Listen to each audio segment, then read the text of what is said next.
തെരഞ്ഞെടുപ്പ് കഴിഞ്ഞതിന് ശേഷം എല്ലാ പാർട്ടികളും സ്ഥാനാർത്ഥികളും മുന്നണികളും കാര്യങ്ങളെല്ലാം അവതരിപ്പിച്ചു കഴിഞ്ഞു.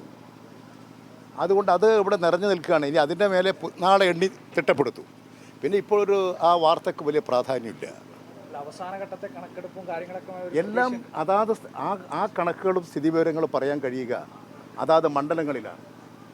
പാലക്കാട് കാര്യങ്ങൾ പാലക്കാട് മണ്ഡലത്തിൻ്റെ കേന്ദ്രത്തിലാണ് അവർക്കറിയുക. അതുകൊണ്ട് അതെല്ലാം അവർ തന്നെ പറഞ്ഞു കഴിഞ്ഞതാണ്. പോയിരുന്നു അതെ പോയിരുന്നു. അതുകൊണ്ട് നല്ല പ്രതീക്ഷയാണ് ഞങ്ങൾക്കെല്ലാം ഉള്ളത്. ഇടതുപക്ഷം തോൽക്കില്ല, ഇടതുപക്ഷം ജയിക്കും.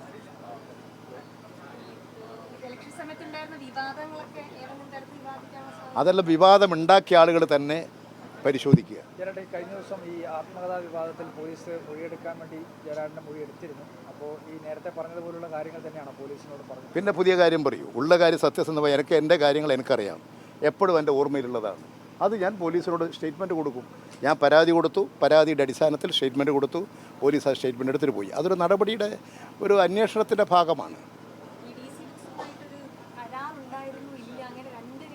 അതൊന്നും നിങ്ങൾക്കുണ്ട് സംശയമല്ലാതെ വേറെ ഈ ഭൂമുഖത്ത് ഒരാൾക്കും അങ്ങനെ ഒരു കരാറുണ്ടായി എന്ന് ഒരു മനുഷ്യനും ഇല്ല. അതൊരു ചിന്ത.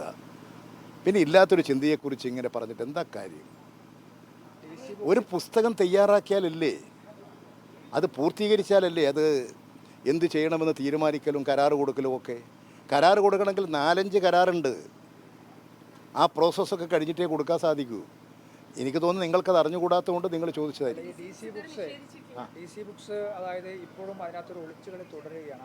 അത് അവരോട് ചോദിക്കണം. ഞാൻ നിയമ നടപടിയാണ് എൻ്റെ മുമ്പിലുള്ളത്. ഞാൻ ആ കാര്യങ്ങളെല്ലാം പത്രക്കാരോട് തുറന്നു പറഞ്ഞു. നിയമ നടപടി ആരംഭിച്ചു, പരാതി കൊടുത്തു, ലീഗൽ നടപടി ആരംഭിച്ചിട്ടുണ്ട്.